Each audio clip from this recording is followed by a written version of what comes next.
No, yeah, I totally agree with you. I told him too. I told him, I said, look, I don't mean to be the bearer of bad news, but your baby is really unhealthy. It's best to just bash him against the rocks while he's young. I said that exact same thing.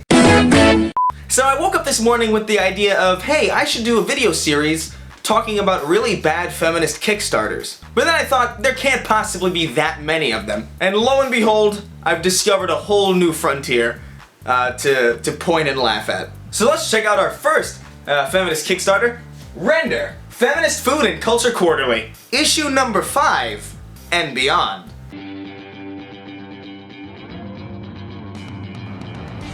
I'm Gabby. I live in Portland, Oregon.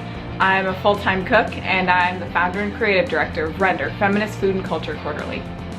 I'm Allison, and I'm originally from the East Coast and based in Los Angeles. In addition to my work as editor-in-chief of Render, I'm also managing editor of Foodle and Gardener's Path. Render is a quarterly magazine devoted to smashing the patriarchy in the food industry. What? Is there a patriarchy in the food industry? How? The most famous person I can think of in the food industry is literally Rachel Ray. Isn't that a woman? The food industry is literally... Isn't that the stereotype for women, that women should just be in the kitchen? Like, what? Food culture is flourishing right now, and it seems like every magazine and media outlet has something to say about it. Celebrity chefs, female chefs. Female chefs, you know? Female. Female. Let me tell you something, you ain't gonna find any female chefs in this male-dominated, patriarchal chef world. Also, I'd like to point out that she's wearing a feminist I'm pretty sure that says feminist killjoy on her necklace there. But there's another side to the food industry that food media doesn't always recognize. The food industry is a boys' club. Holy shit. Food is a boys' club. Food is a boys' club. Movies are a boys' club. Video games are a boys' club. Oxygen is a boys' club. Water is a boys' club. Having blood in your body is a boys' club. Having bones is a boys' club. Having muscles is a boys' club. Having a brain is a boys' club. Is there anything that is not a boys' club? Feminism is a boys' club. How could you possibly believe this? It's food. It's the stereotype for women's clubs. We're talking sexual harassment, less pay, no paid maternity leave, and more.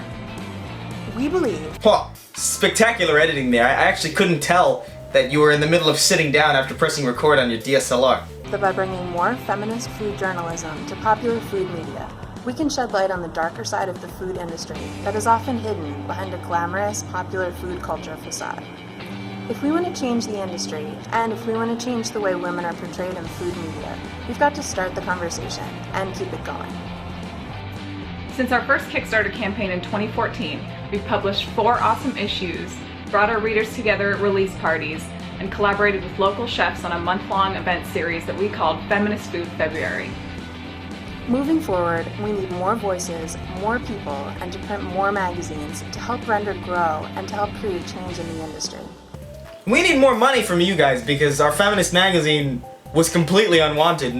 Turns out nobody wanted it, nobody wanted to pay for it. So we need more money to justify making more of them, despite the fact that Kickstarter is made to kickstart something into sustainability, not kickstart sustainability of that thing. It looks like you are offering something that nobody wants and that nobody needs, so you're asking for money to pretend that people need it. So, no, that's not how that works. Sorry. A redesigned version of Render will feature 60 pages of interviews with badass women in the food industry and meaty feature-length articles that dive into the nitty-gritty of social justice issues that aren't written about enough in food media. I mean, it's fucking food media. Why would you want to talk about fucking social justice in food media? Like, I'm just trying to figure out if the new chicken fries are good. Not everything needs to be a social justice discussion. This is what drives me absolutely crazy about this, is because they can't let people in the video game industry talk about video games. They can't let people in the video game industry just like video games. They can't let people in the food industry just talk about food or like food. It always needs to be video games and social justice. Food and social justice. It's like, give me a break, man. I'm just here to read about games. I'm just here to read about food. I'm not here to read about the food rights or like fucking whether or not trans people are comfortable eating carrots. It drives me crazy. It's like they just inject social justice and feminism into everything, even things that have nothing to do with it. Like, guys, man, I really liked Batman vs. Superman, but you know what? There wasn't enough commentary on the shrinking middle class. Oh my god, just let things be what they are. Stop trying to make everything the same thing. Of course, the magazine will also feature plenty of recipes, and is printed on paper stock that's durable enough to hold up against whatever splatters and spills your kitchen throws its way. Guys, it's a fucking armor-plated magazine. It's fucking armor plating on that magazine. Nothing's gonna stain or rip that magazine. You can put that shit in the microwave and douse it in gasoline, and you know what? That's just how you would store it normally. Like, that's like the normal caretaking procedure for these magazines. You just douse them in gasoline, set them on fire, and they're totally fine the next day. Pristine condition. With your support, we'll also be able to bring back our Feminist Food February event series and host all sorts of parties, dinners, classes, and discussions throughout the year.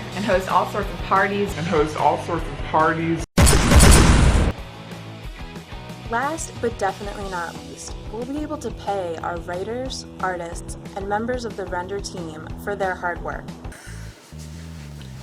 If you give us money, we'll be able to pay our slaves. Oh, what's that? $5,352 out of $30,000 with 5 days left on the Kickstarter? I guess little Timmy's gonna have to go another day without dinner, huh? I really love the idea that these people have like a basement full of drained people, like the people in Daredevil Season 2 sitting in the bathtubs being drained of all their blood, just typing feminist food critiques. Like, John's Pizzeria in Times Square is really good, but there's not enough women in the kitchen. You know, and then they come home to their kids, and then their kids go up to them and they ask, Mommy, where have you been? And then they say, oh, just nothing, just working for free in the name of feminism, you know how I do.